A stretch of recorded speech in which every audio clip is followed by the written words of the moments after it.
Hey friends, welcome to this episode of the Legal Paige podcast. Today's episode, I am going to be chatting about team building, how to hire, manage, and onboard specifically a remote team.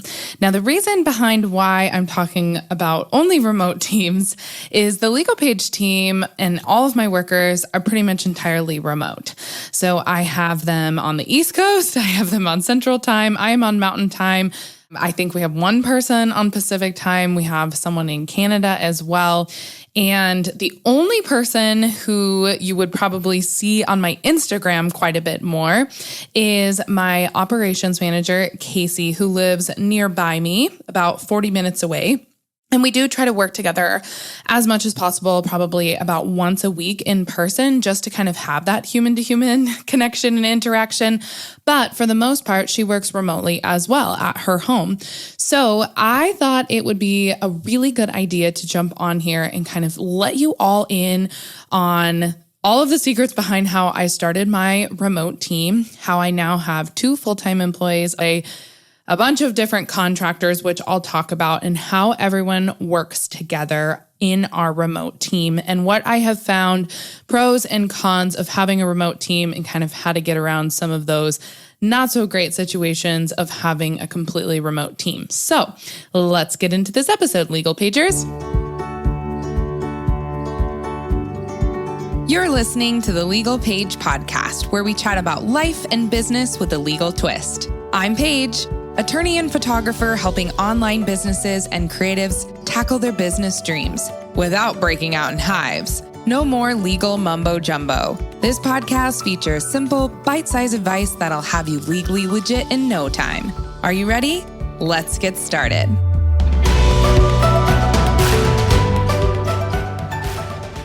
As a reminder, before we get into this episode, I am legally obligated to give my disclaimer. So I am an attorney, but I am not your attorney. All legal information I talk about on this episode is intended for the masses and a large variety of different businesses. I am only your attorney when you hire me and we sign an engagement letter for me to work specifically on your legal issues. Please feel free to seek out another attorney in your hometown if you need specific legal advice or contact me for more information. Alrighty, here's the episode, friends.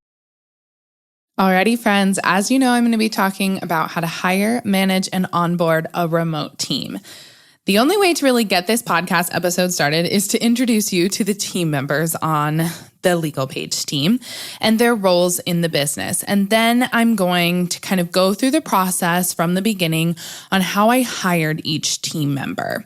And I might potentially even bring in kind of previous team members I've hired and some hiring mistakes and learning lessons that I have grown from as a manager of a fully remote team. So first, let's start with the key players on the TLP team right now. If you've listened to previous episodes, you definitely know about Anna. She is my copywriter and social media manager. She is a contractor.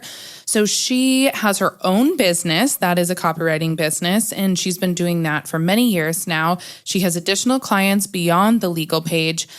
She just primarily works for us, I would say, in kind of a larger capacity. We have a higher package price with her, an overall package that we have kind of scaled to with Anna. We used to just kind of have her basic package where she'd do a few emails for us here and there, and then she kind of moved into a larger role and supporting team member position in TLP. So now she does join us for all of our TLP team meetings. She chooses to do that because it really helps her with planning out all of the copy and social media posts and newsletters and everything else she writes for TLP. But Anna is a contractor, and I first hired Anna back in 2018, actually. So Anna and I met through a mastermind.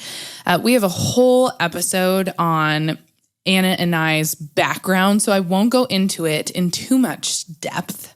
And if you want to go listen to the episode with Anna and I, that is episode 93 of the Legal Paige podcast. But back to how I kind of hired her. Hers was more of like one of my initial first hires on bringing TLP to life back in the day. So I started the legal page back in 2018. And when I hired Anna, she was kind of a friend of mine, a colleague in the industry.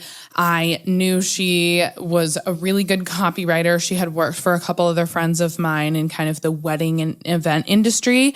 And I was like, okay, I think I could utilize your services because right now I'm still working for a federal judge and I'm trying to launch this new business. And so Anna and it was more of like a really casual hire where she was like, oh yeah, I can do this for you. I'm just going to send over this contract and we'll work on whatever. And from that, it became a little bit more concrete. So Anna kind of changed up her packages. She was kind of building her copywriting business as well. She had previously been a wedding photographer. And so she was getting more and more into actually having a full-blown copywriting business. And once she did that, we kind of set up, okay, these are the things I need you to do for TLP. What kind of package would that look like? What would your turnaround look like? What can you commit to us every week in terms of projects and hours? Give or take, obviously she doesn't necessarily clock hours with us. She just has a set price per month. But we have changed that over time depending on TLP's needs in that particular season. So Anna is a contractor. I hired her very casually. We didn't have any interview process set up. And I would say Anna is the only one on my team that I haven't spent a lot of time thinking about the hiring process because it was so long ago. And she is kind of one of those unicorn workers, I would say, where it's worked out. Nothing bad has happened. We've just been very, very clear on our expectations working together. And she is a totally separate business as well. So she's not all in with TLP. She's very, very committed and loyal to our team, but she really treats her contractor position very clearly. But Anna treats her contractor position very specifically for her kind of personal life and integration with her work life. She is a mother to almost 2, and she has really good kind of boundaries with working with her clients. And I know she really enjoys just being an independent contractor and not actually being, a full-blown employee on someone's team. Okay, and then I wanted to mention a couple other contractors, Morgan and Daniel. So Daniel and Morgan are probably listening to this podcast episode right now. Daniel will be editing it, and Morgan is my podcast manager. So Daniel, I found through a coaching friend of mine who has kind of done mentoring and coaching for people who want to be aspiring speakers at conferences and events, Jessica Rasdal, and she worked with Daniel. Daniel was her podcast editor. And literally I will never forget, we were in the kitchen of this retreat together. And I was like, who do you even use for an editor? I feel like I can't do this. If I start a podcast, I can't do it by myself. I don't want to edit. And she recommended Daniel. And ever since, Daniel has been our editor. So he is a contractor as well. He actually, technically, we've never signed an independent contractor agreement. He just has his own business. And then I hire his business to edit for us. So he sends me all of his invoices. He sent me a contract before and we've signed off on it. And essentially Daniel just talks with Morgan, who I will get to in a second. And I think he was like, yeah, I have availability in my schedule to edit for another podcast. And voila, Daniel became on my team. He's the only male on our team as well. I've never met Daniel in person. He is obviously fully remote. I don't even know where Daniel lives, actually. And then Morgan is our podcast manager. And hers was a little bit more specific of a hire because back in I think it was February or March 2020, kind of right before the pandemic blew up throughout the world, I was looking for a podcast manager that could solely just be an independent contractor. Maybe they were podcast managing other different podcasts as well and working with other people. They had expertise in it. I just wanted someone who knew Libsyn, knew about podcast editing, knew about Shownotes, knew how to do blogs, knew how to promote podcasts. And so I actually put out feelers on my Instagram account for a podcast manager. And I just said, okay, if anyone is interested, here are kind of the skill sets that I'm looking for. If you have experience in podcast management, that would be great. We had a podcast going for all of 2019 at that point. And in 2020, one of my goals was to really boost the Legal Paige podcast. I wanted to get more subscribers for the podcast. I wanted it to be more consistent. I wanted someone to really help me with outlining and managing all of the simple subtasks of the podcast, but to me, they seem very overwhelming. And then have someone help me reach out to be on other people's podcasts and have guests on our podcast. And Morgan, honestly, I can't remember if she emailed me or DM'd me. It was one of the two, but she was like, I'm very interested in your position. I know that she sent over a resume and everything was a little bit more legit this time around for hiring this specific contracted position.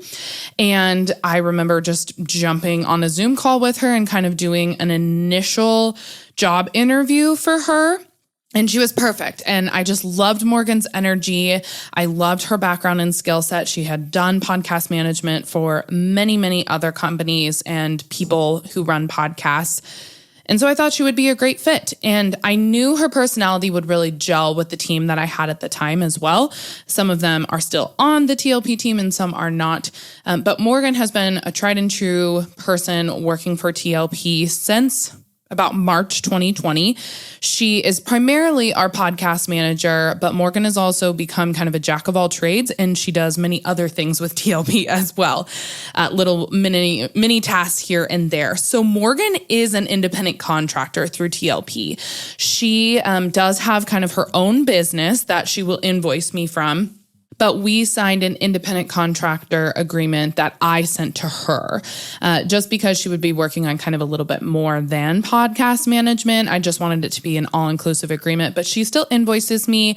She is also up in Canada. So Morgan is our Canadian unicorn, which she likes to say, and we adore having her on the team. Morgan, as well as Anna, like I mentioned before, jump on our team meetings because they are pretty integral in what we are publishing and all the content that we're pushing out every single week.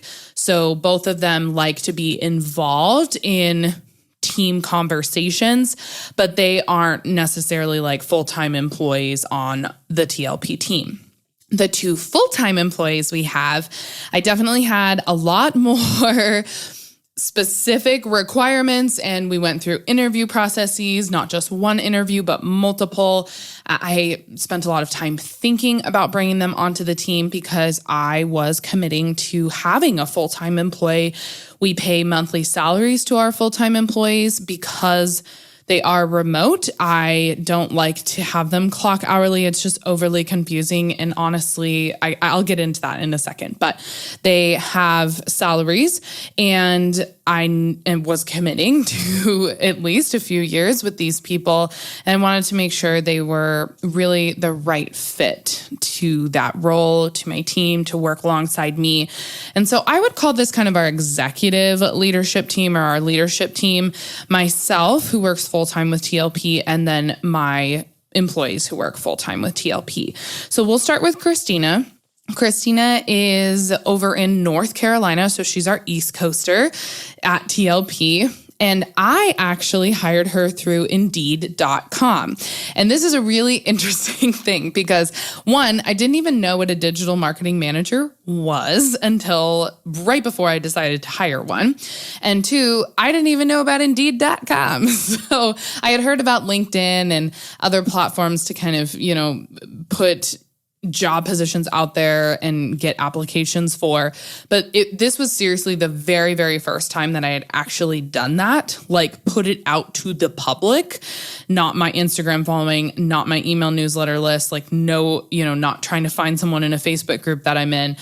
This was totally random. This was a random hire, and it's a very interesting hire. And I really want to get into how I hired Christina. So it has been doing digital marketing stuff for like 20 plus years. And I kind of thought she was overqualified, but Indeed.com, you like list out your whole job description. And I want to give a shout out to my friend, Maddie May of Adventure Instead, because she is the one that kind of created like a digital marketing manager role in her business. And she has, I think, 6 to 8 full-time employees or something along those lines. So it's a little larger than TLP. But she really loves and trusts an employee-led team model. And I, at the time, last year, when we became pretty close, it was like summer 2020 when we met. Maddie and I had some good conversations just in the hot tub or over a glass of wine. We did a couple retreats together. And she really turned me on to having full-time employees. And she was like, why are you scared of it? And you can totally cover this and you have plenty of extra overhead to have a full-time employee. And I had pains in my business with, having a full-time employee previously and it not working out. But honestly, that's for reasons that I take full responsibility for. I think it wasn't the right fit. And I kind of like hired someone really wanting to like work with them and work alongside them. And I had them in my home and it was kind of a mesh of bad factors all together in one that I had a lot of learning lessons from. And so I feel like I was pushing away the idea of having a full-time employee again because I had a lot of heartache and kind of like loyalty issues from that previous full-time employee, and I'm totally over them now, just FYI. But I also felt very strongly that I was like, no, like after I decided to leave that employee model, in the past, and now I just have contractors. I like that. I can hire and fire them whenever I want. Like there's not a lot of, like specific things attached to having that contractor. They can leave whenever they want. If it just doesn't work out, there's really no harm, no foul in it. There's no workers' rights, employees' rights. I don't have to worry about all the legalities surrounding that. But Maddie really kind of talked me into how people are truly vested in your business and how employee models can actually be incredibly beneficial to growing and scaling your business from like a multi-6-figure business to 7 figures and up. And that's where I was looking to trend with my company. And so I was like, okay. And we went through kind of all of the roles in my business and some holes that I was looking to fill. And a lot of those holes were like back-end marketing, website, just digital back-end stuff that I knew a lot about and I could do, but it was really hard to teach people that were just coming on. Of course, people know Instagram and they kind of like know how to, go through websites and they can be taught the little things, but having a background in digital marketing and even potentially coding and doing that for multiple businesses, she was like, I think that is the person that you need, Paige. And I was like, I think you're right. So I sat on that for a month or two and I decided to finally put the job application out there on Indeed.com. And I'd say in about 48 hours, I got over 100 applications. And then I just like closed it down because I was getting all these notifications in my email saying that I had a new applicant for the job. And it was very, very, very overwhelming. So I closed it down after 48 hours. And then Marco, my husband, kind of stepped into the role of like HR director for TLP.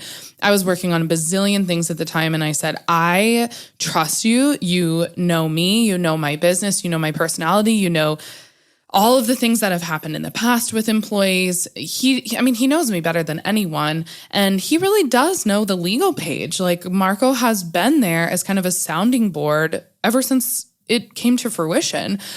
And Marco had a lot of information surrounding where we were at in 2020, which was like exponentially scaling our business from a very, very small team. And I would say, like a just over 6 figures business to, we were 5-10 timing what we were before, the pandemic hit. So Marco knew where we were positioned at TLP. He knew what I was looking for in a digital marketing manager. He had my job application and description, and he went through all of the applications for me and narrowed it down to, I think, 8 people that I was going to interview.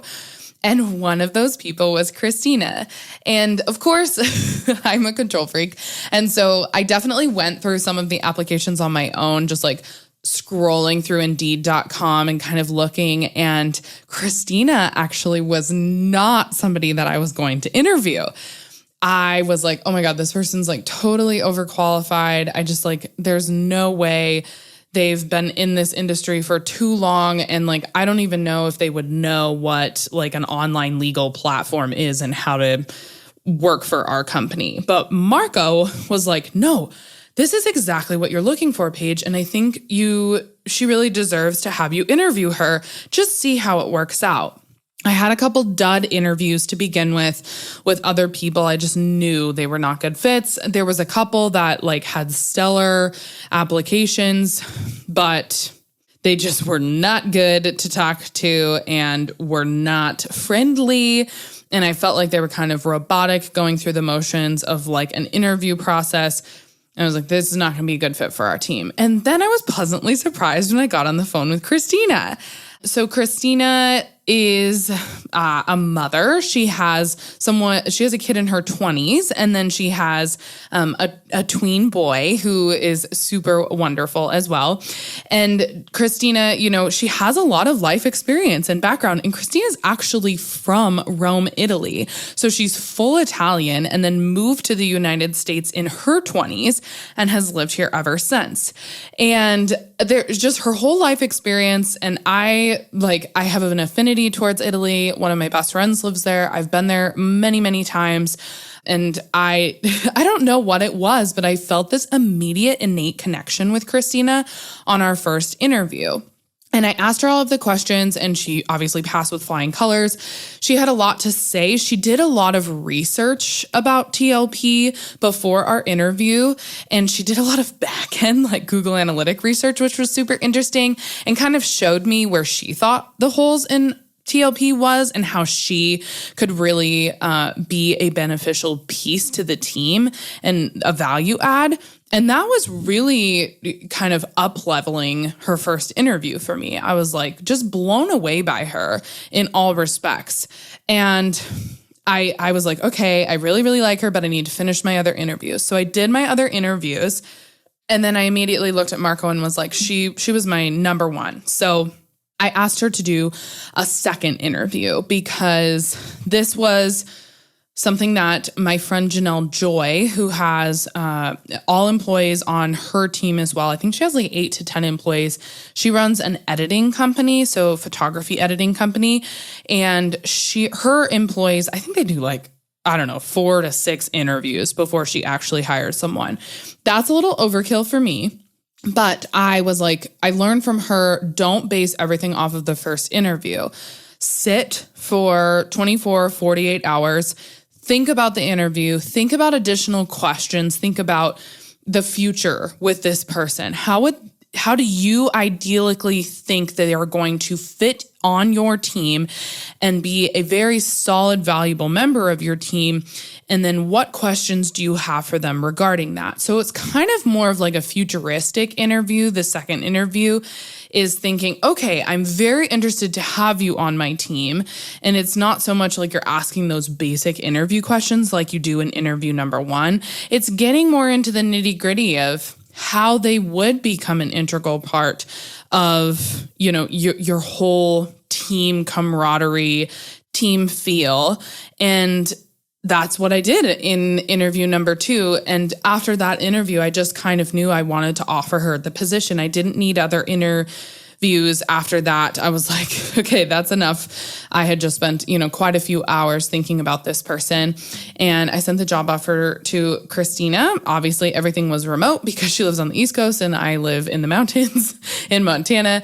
And she accepted the position. And then we had kind of a push start time. So I don't think she started until 2 to 4 weeks later or something along those lines. So that's how I hired Christina. She has been with our team since September 2020, and I see her as a very big, huge part of the team for many, many years to come. Now, the next person is Casey. I mentioned Casey in the intro of this episode, and Casey was a hire of mine that I was nervous about because I had previously hired some friends, and back in the day when people were telling me kind of how to grow and scale my team, they were like, oh, you can just get like a friend or a family member to like fill that position. Everything's teachable, right? Everything's figure outable. Like you can teach people things. And I had learned my lessons from hiring just random contractors in town to help me and friends to help me, to hiring employees to help me that were my friends. And it just didn't go well. It's like mixing personal with business, and it just didn't work. And I was very much against it until Casey came into my life. So Casey is a very close friend of mine, but we've actually just become friends over about the past year and a half. So we met actually kind of in like March 2020. We call it ourselves pandemic friends. And herself, myself, and then our other girlfriend were kind of like a trio. And we did lots of like hiking and quarantining things together outside, and those things were occurring when the world was shut down. And then Casey and I just kind of got to talking. She had worked, our third friend, her and that other friend were working at a company together. That's how they met. And I went to the company it was like a workout fitness company. And so I was a member of that company, and that's how we met. And they had worked there. So it was kind of like a random friend meetup. And we became fast friends very, very, very fast. And so all of last year, Casey and I were just kind of growing our friendship. I knew that she wasn't exactly, happy in the position that she was in. She was looking to kind of move on. She had been there for a few years. But Casey is also in the military. She's in the Air Force National Guard. And so every month she has to go to her guard training on the weekends. Usually it's like a Friday, Saturday, Sunday. She wanted to work for a company that like respected people in the military and understood what that meant.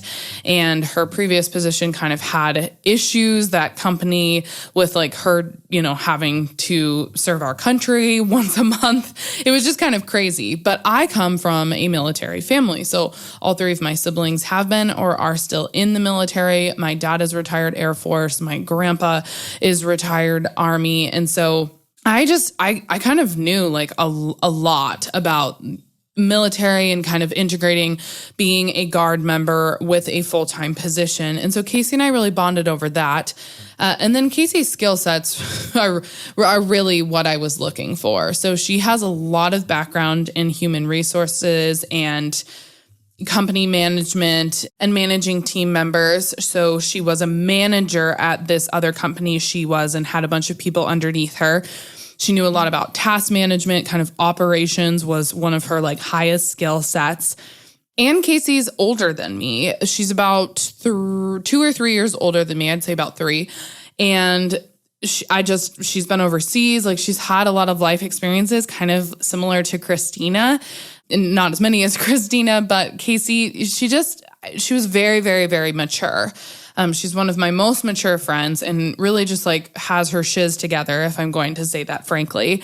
And she's in her 30s at that, like lower 30s. She just kind of knows what she wants in life. She doesn't care about other people. She doesn't talk bad about other people. Like she's just a really solid person. And so I knew would be someone I would want to bring onto my team, but I was just hesitant because she was my friend and I didn't want to mess up our friendship. And that had happened in the past. It's kind of the nature of the beast. If you hire friends, like you're intertwining personal with business. And if something does go wrong, you can't really ever go backwards and just be the same friends that you were before, because now you have all of this experience working together and me being their boss and them working for me. And so when I was hiring Casey, I would say probably did, I don't know, if she's listening to this episode, I would say like 10 random different types of interviews. So our first one was she came over to my house and we went on like a 3-mile just 4-mile walk around the neighborhood. And we just really talked candidly about what it would look like to work together and kind of some things that I thought she could work on, but I didn't really know what her position would be. And I had lots of questions surrounding our friendship and surrounding how she would feel working remotely, but also maybe like a few times a month together in person, just everything. Like, also, you've never worked for an online company before. Here's what my business is. Here's some things that you may not know about TLP. She knows kind of surface level from being my friend, like what I do. And she's followed me on Instagram. But that was a really good talk. And I'll never forget that little walk around the neighborhood together because it really got my wheels churning on, would this be the right person and right fit for my business? And then after that, we continued to talk. The best part about this was I did it early on in the process. I think we talked in like October, and Casey didn't come on full time until February. So we had a lot of time to think about what this would look like, if it would work. We both wanted to be sure. We wanted lots of time to process it. We wanted a lot of time to talk with our partners about it, a lot of time to talk with our family and our other really good friend as well. We wanted to loop her in and be like, hey, we may work together. What do you think about that? Because we didn't want to mess up like our trio friendship as well. So that hire was a lot different than Christina, like through Indeed.com. Casey was my friend. She lives in my area. I knew I would see her in person, but I also did want her to work remotely at her house because I like being by myself at my house and working. And through all of that and through multiple conversations, then we'd like hop on Zoom calls. We would obviously like see each other and go out to lunch or go out to dinner. And we just kind of kept the conversation going. And then I put together a job proposal. At some point, Casey was like, okay, we'll put together, I need to see like actually on paper, Paige, what the position is, how much you're willing to pay me, and then we can start negotiating. And I was like, okay. And she just like took the bull by the horns and said, Paige, give me X. And I was like, okay, I can do that. So I did. And we negotiated back and forth. And we decided upon her being kind of an operations assistant to begin with. And then we knew pretty quickly if, she was on the team for a good significant chunk of time and liked working with us. We do have a 6-month trial period with TLP. So I just, make sure that after 6 months, you're kind of all in, you want to continue with TLP. And then of course at a year, we kind of reevaluate what the actual salary is and benefits and so on and so forth. But with Casey, we agreed verbally, and then we also agreed via the job offer and the signed employment agreement that her and I had together. We made sure that we would reevaluate after like 4 weeks and then after 8 weeks, just to make sure. We wanted to have that open line of communication. Like, is this something you want to do? How is it working together? Our friendship came first, and we didn't want to rock the boat in any way in that respect. And after, I would say 4 to 8 weeks, she was like full blown, like leadership team of TLP, all in. I mean, she had done things for our company that I didn't even think were possible. And she ended up being the perfect hire for me in that specific role. And she quickly, I call her my operations manager now, because that's essentially what she does. She like manages all of the back end, like operations and tasks of TLP through our task management system. And then she really is like our personnel coordinator. So she's coordinating on behalf of me what everyone is working on and what everyone's doing. She helps kind of assist me with all of my speaking engagements and podcast engagements and, all of these different things that TLP kind of coordinates and collabs on. So that is how I hired Casey. So kind of more of like a friend hire, and then just like an email job offer, continue the negotiation process, come to an agreement, sign an employment agreement, and continually kind of keep the line of communication open for determining whether or not they definitely want to stay with your company, even though they are a friend of yours.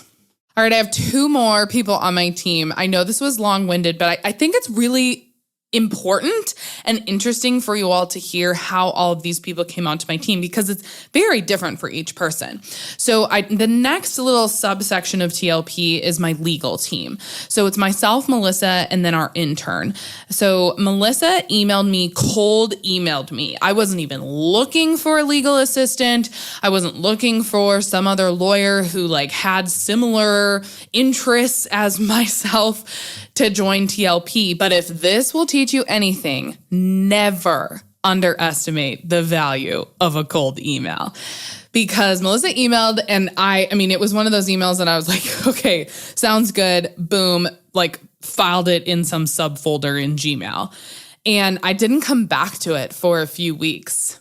And I think I was just thinking one night with Marco, or I don't know, I had this thought oh my God, I'm kind of drowning in a lot of building contracts and, blogging and doing all this legal work that only I could do as an actual attorney who went through law school and had experience. And I was like, hey, I think someone emailed me that they are an attorney and they did go to law school and they are a photographer as well. And I was like, well, that's kind of similar to what I do. Almost the exact same thing. And I went back to the email and Melissa just reached out and said, I'm kind of looking for some part-time work. I'm not working for a company right now. I just graduated from law school, I think a year or two previously. I haven't taken the bar yet, but I'm just kind of looking for legal assistant type of work. I follow you. I'm very intrigued by what you do. I'm a photographer as well. And I would just love to chat. And if you had any interest in having someone come on to just assist you in a legal role, please let me know. And she sent over her resume as well. I looked at it, emailed her back. I think we set up a Zoom call and chatted. And I was like, yeah, let's have you come on as an independent contractor and let's just see if we work well together. I'd love to see kind of your skill sets in action. So that one, I wasn't looking for a position. It was a total cold email. And I just was like, okay, let's temporarily hire Melissa as a contractor and see how this will go. Because again, with contractors, no harm, no foul. They can leave at any time. You can let them go at any time. And that's really what your guys' expectations are to begin with working together when you sign that type of contractor agreement. And Melissa ended up joining our team in 2019, and she's been on the team ever since. So she's still a contractor. She loves working for us. She's done a lot of things like help build out really specific legal podcasts. She helps with all of our legal blogs. She helps me draft contracts. So over the course of the past 2 years, I've taught her a lot about how I draft contracts, back-end research regarding, state legality changes on contractual things, the intricacies of drafting contracts, like every period, every space, every subheading, how things are organized, cross-references, any contradictions in contracts, how, I phrase certain things and designate things within contracts. And Melissa really picked up on it super quick. And so I think that's why she was such a phenomenal hire for me on the legal side of things with TLP.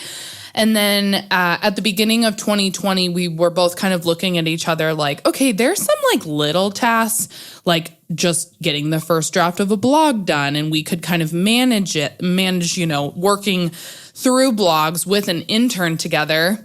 And she and I kind of talked about bringing an intern on to TLP and creating a role that would be really good for a law student to kind of learn about a non-traditional way of using your law degree, because in law school, they basically teach you here's this path that you should never get off of, either go work for a judge or get a job with a firm and then, jump on the partner track and work your little fanny off and make good money and all this stuff. And that's obviously not what I do now with TLP. And I run my own solo practice, Griffith Law, PLLC. That's my law firm as well. And that's a virtual law firm. So I just thought it'd be really cool to kind of showcase to law students, because I didn't get that opportunity in law school, that you can do so many different things with your law degree.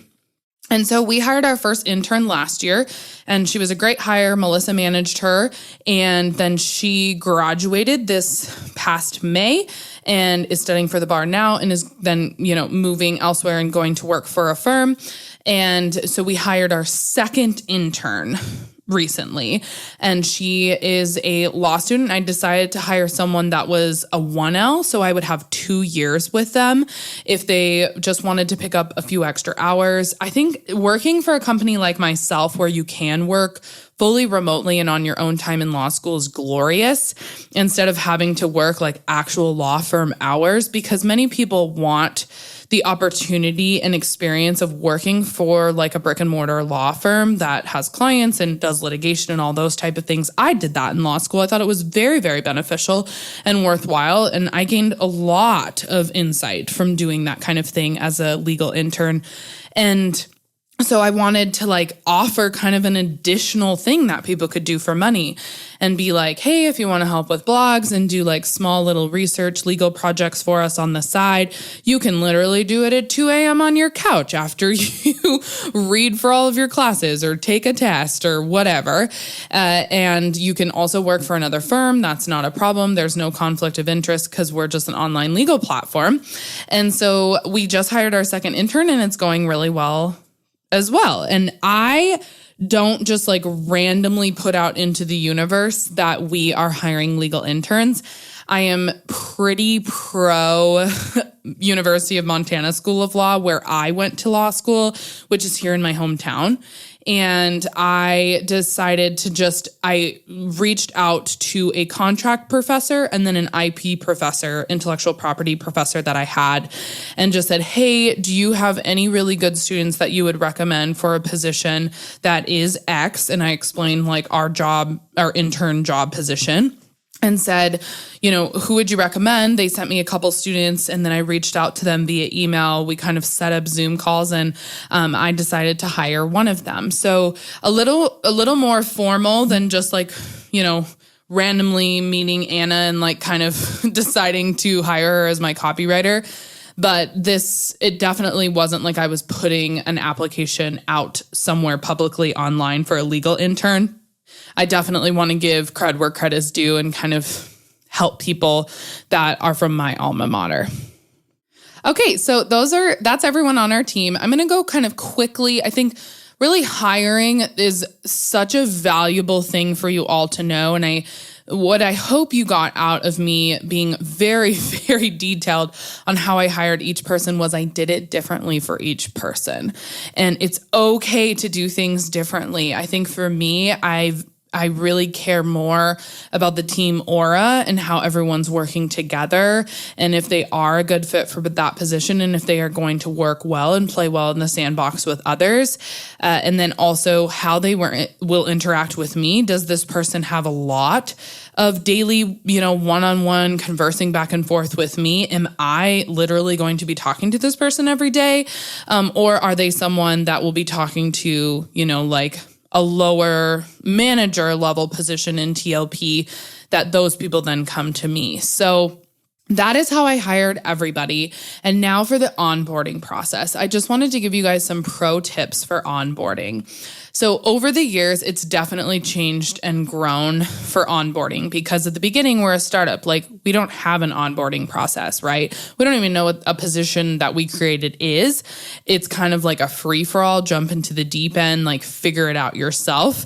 After a couple of years, I realized that was not a good way to onboard people. So we always kind of introduce everyone to the team. We have them join our weekly team meetings. We do that on Mondays, kind of get everybody set up for the week.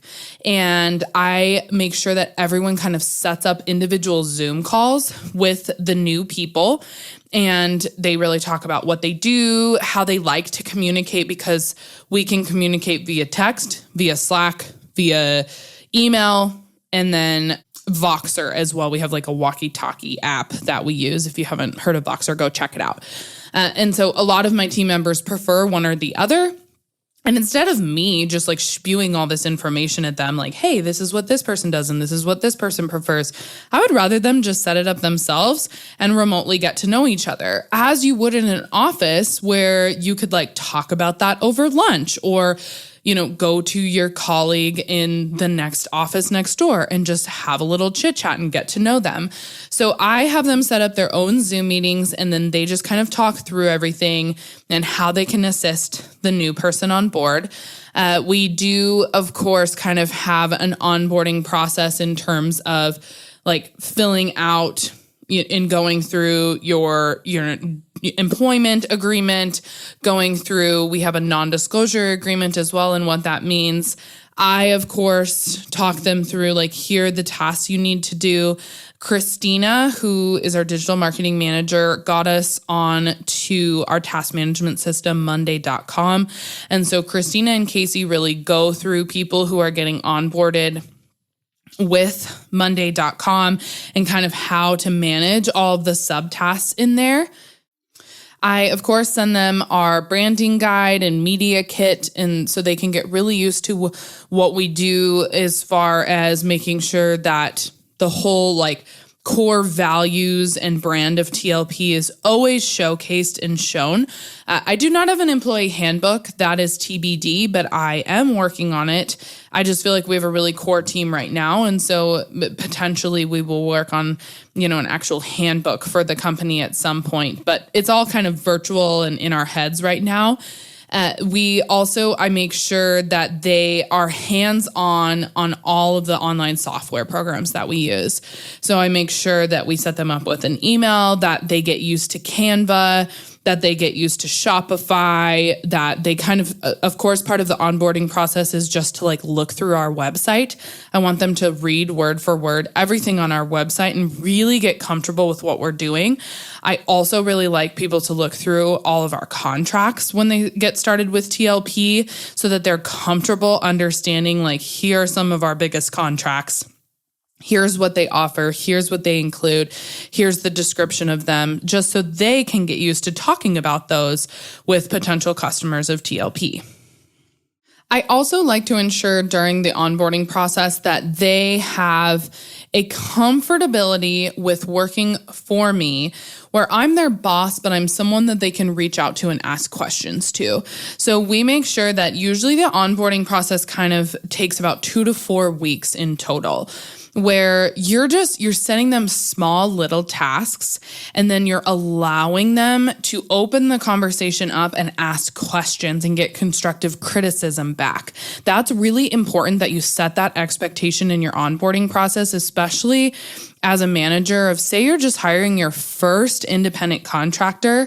Like, don't just throw them to the wolves and expect them to do really well. You have to be ready to manage them and onboard them through figuring out your business. Everybody's online business is so different.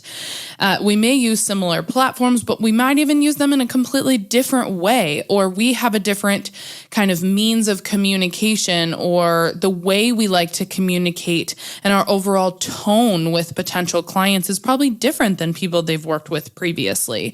So I just really like to kind of monitor on the sidelines. I don't like to micromanage, and I wait till they complete a task during the onboarding process. I would say about that first month of working together. And then they come to me with the completed task, and then I give them feedback, and I kind of let them know, okay, well, if this was a question at this point in time, that would have been a great situation for you to ask me via Slack.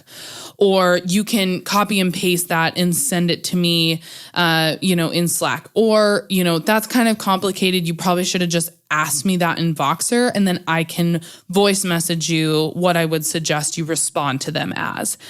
So there's lots of different ways you can give constructive criticism to people during an onboarding process. But the one thing I would let you know is don't be afraid to do that as a manager, because they can only, especially with remote teams, They have no idea like what, kind of your mindset is, or your facial expressions, or your tone in working with them on that project. They have no idea, because you're just like blanketly typing something and nothing comes through the way in text like it would in person verbally. So I always just say, like, kind of over manage people during the onboarding process and really be open to giving them constructive criticism, being very kind in the process, but being very specific and, not leaving anything out, because you can't just expect them to somehow by osmosis figure out what you want.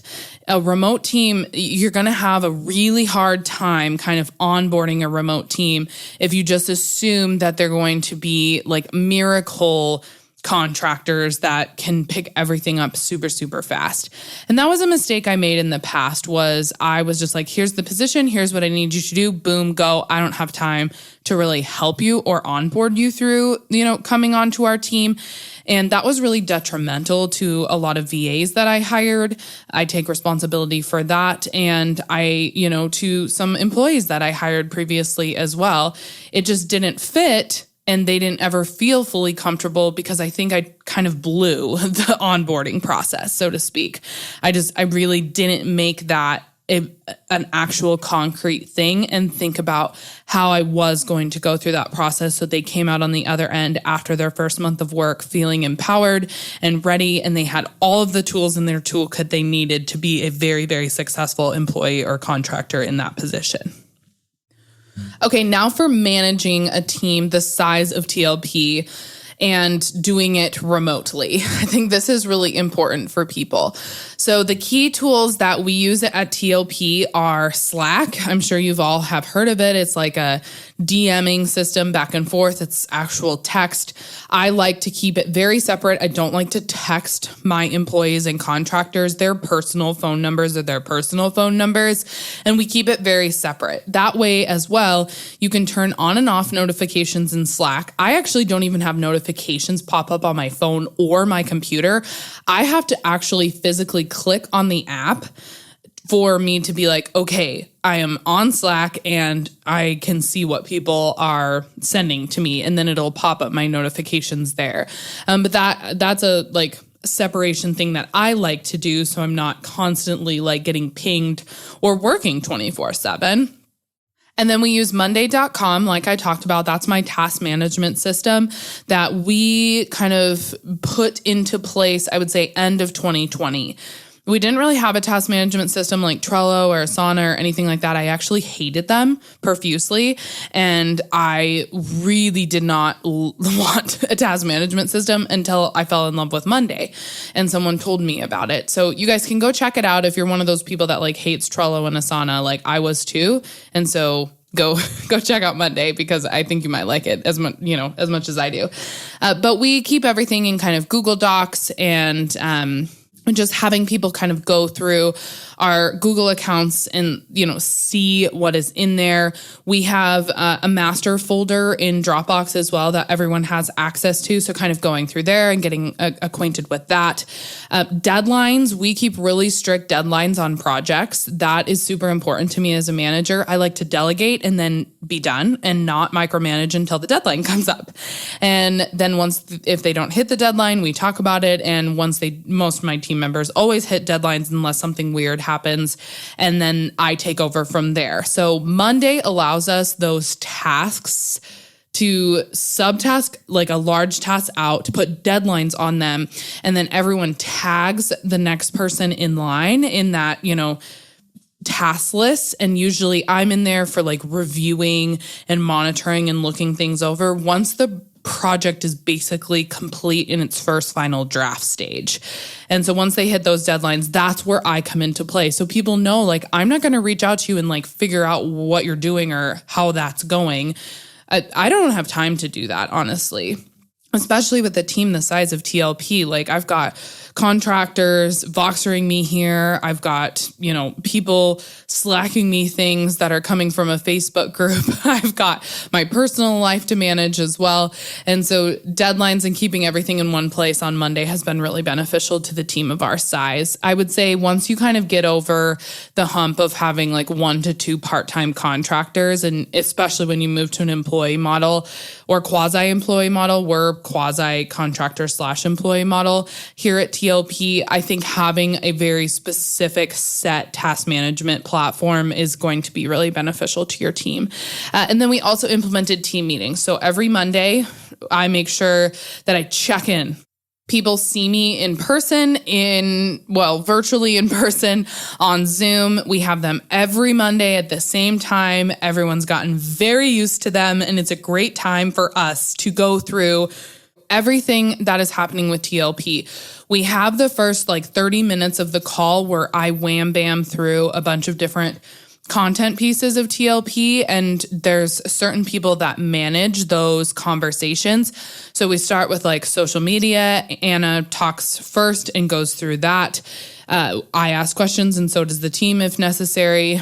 Then we go into any type of emails or actual email funnels we're producing, strategies along those lines.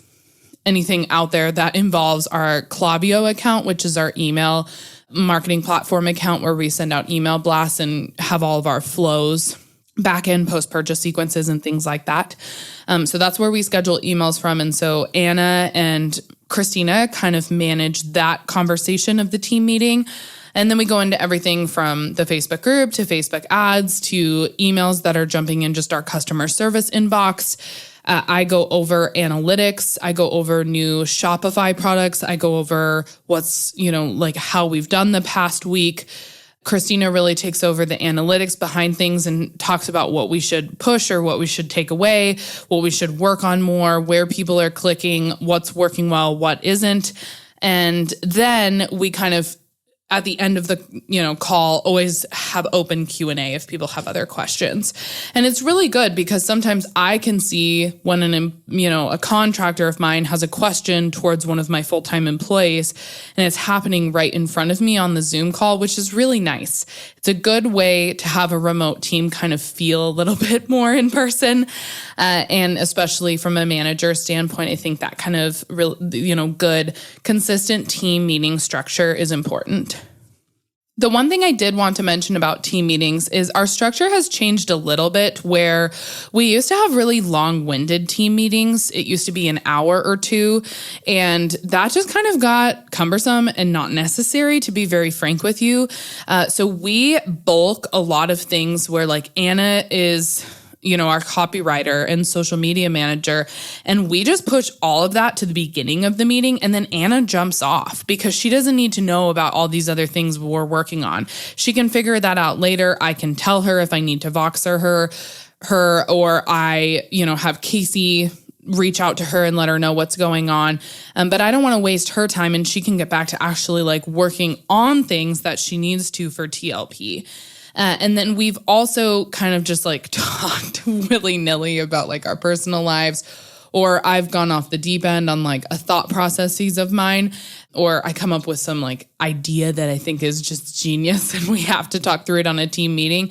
And that is not the time and the place to do that. And I have realized that in due time. So we keep our team meetings on Mondays very short and sweet, 30 to 45 minutes max.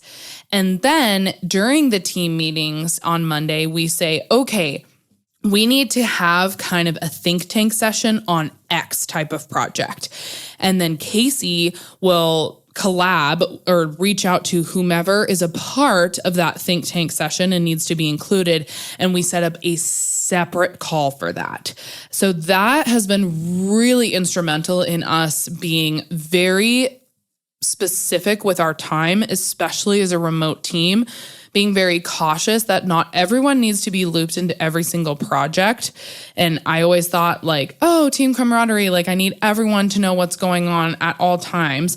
And that's just not reality. But for some reason, I've had that in my head as a remote team manager. And so we've been very, very strategic in making sure that we kind of open up an hour-long conversation on just one specific topic with me and Christina if we need to work on something back-end website coding or issues with, people getting access to some type of document that they've purchased, for example. And then I just quickly wanted to talk about kind of managing contractors versus employees, because that is very, very, very different. I expect my employees to be on.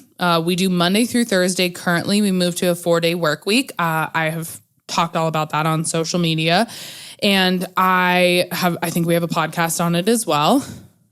But I expect Christina and Casey, who are full-time employees, to work for me. Monday through Thursday, 8 to 9 hours a day is what it's currently set at. I expect them to be on Slack, be available to answer any questions for me. And they know that is their responsibility. Like if my boss reaches out to me, like I'm a full-time employee, unless I've taken a PTO day or unless we have the day off, like I got to be on, I got to be available to any and all team members on the team. And then that expectation is very, very different in managing them because I do have a lot more control over my employees and I realize that.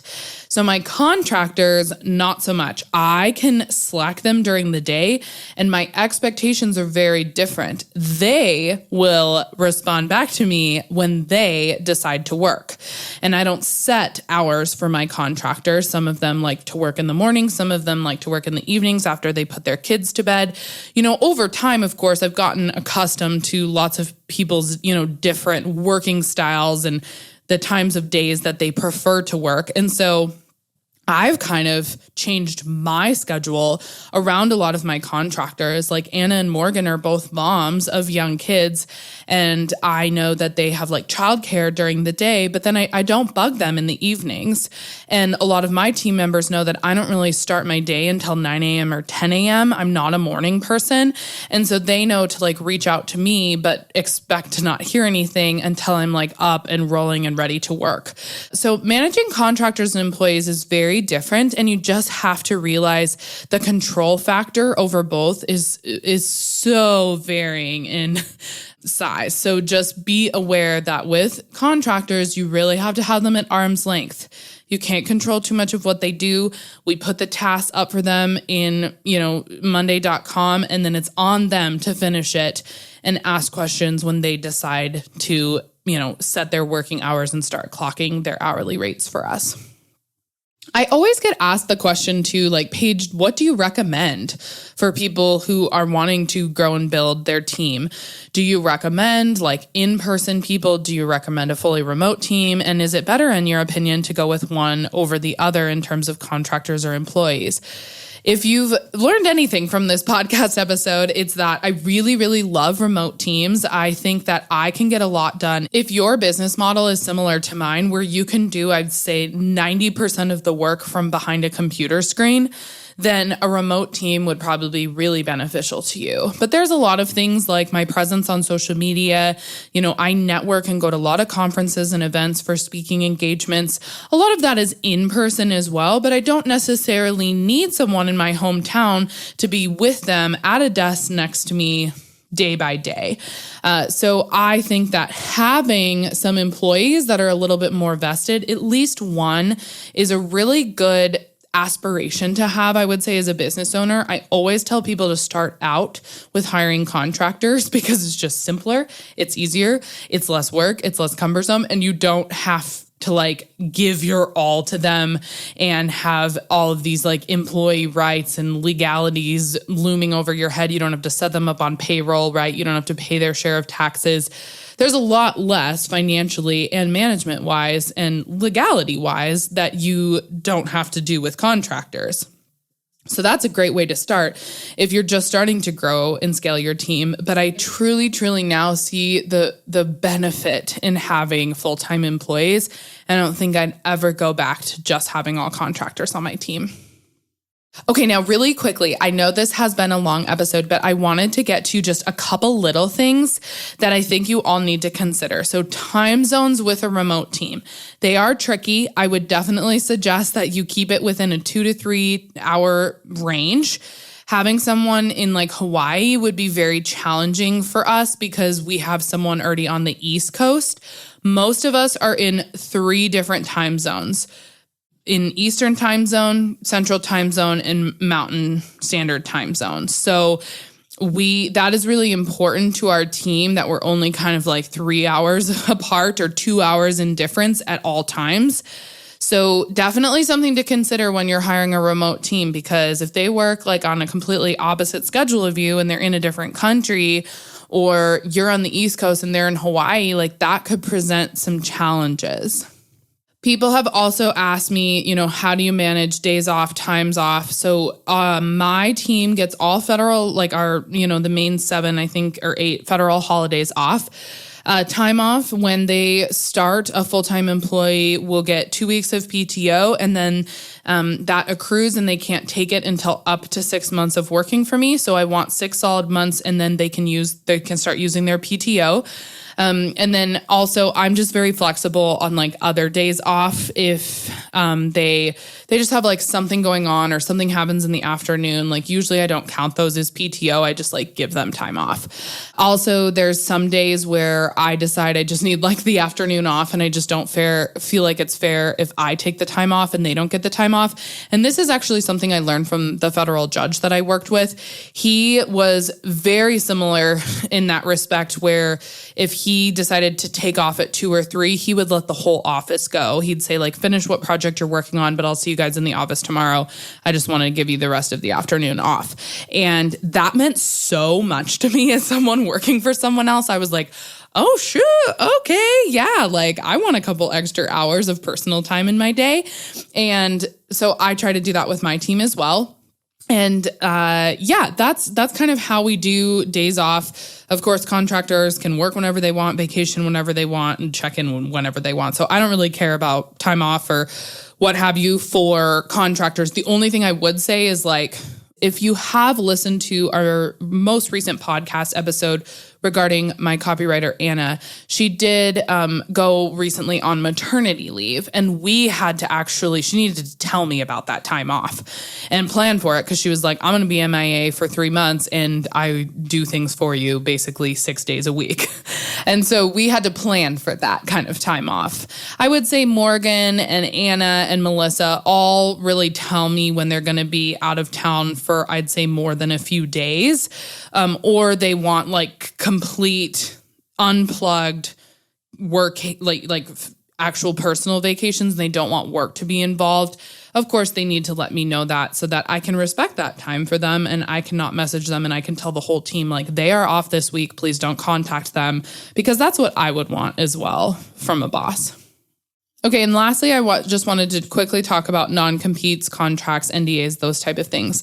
So my independent contractors all sign an independent contractor agreement and a non-disclosure agreement. I like to have those separate instead of just a confidentiality clause in my independent contractor agreements, because NDAs can be kind of one-pager documents that are a little bit more thorough, and you can really explain and delineate what confidential means to you as a business owner. So then I list everything that's considered confidential that they cannot disclose to anyone during their tenure of working for us and after. So that's going to keep all the trade secrets in your business, your pricing, your customers, your clients, everything confidential, especially with independent contractors that can come and go really quickly. You don't want them like telling the next person that they work for how you did things, because that would be breaching confidentiality. So definitely also have them sign an NDA.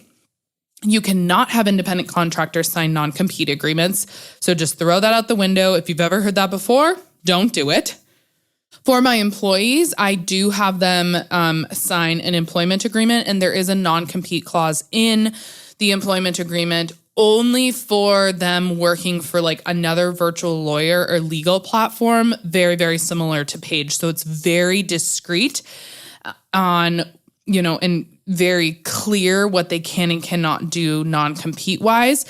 Non-competes can't be overbroad, or they're actually deemed invalid under, legal standards in basically every single state. So you have to be very specific and strict with your non-competes. It has to be kind of like regionally focused or industry focused. It can't be, like all encompassing. You can never compete with anyone that's even remotely similar to what I do. Like that's not going to fly in court. But I do have non-compete clauses in my employment agreements. And then I also have them sign NDAs as well. I just like those two to be separate. And you guys, that's it. That's this episode. So I hope it was really helpful for you to hear. I had some notes in front of me, but you know me, I just kind of went on a couple tangents. So I went into depth into some things, but hopefully you got a lot out of my hiring and managing and onboarding of my remote team and how I do it from a leadership role and manager role. And then also how I have learned from past mistakes and hopefully tried my best to figure out how to better those mistakes now and into the future. If you guys have any questions regarding this podcast episode, I love talking about team building. So just hit me up in DMs on Instagram. I'm at the legal page, Paige. And if you guys want, further information regarding like independent contractor agreements or employment agreements, we have great podcast episodes just specifically about those as well. So don't forget to listen to those. I hope you guys have a great rest of your day. I will be back here on the Legal Page podcast next week. Thanks so much for listening to this episode of the Legal Page podcast. See, I told you being legally legit isn't so scary. Be sure to visit thelegalpage.com for all show notes. And it would be super awesome if you could head over to iTunes and leave a review. Last but not least, don't forget to join my free Facebook group for unlimited legal and biz Q&A. Chat soon, Legal Pagers.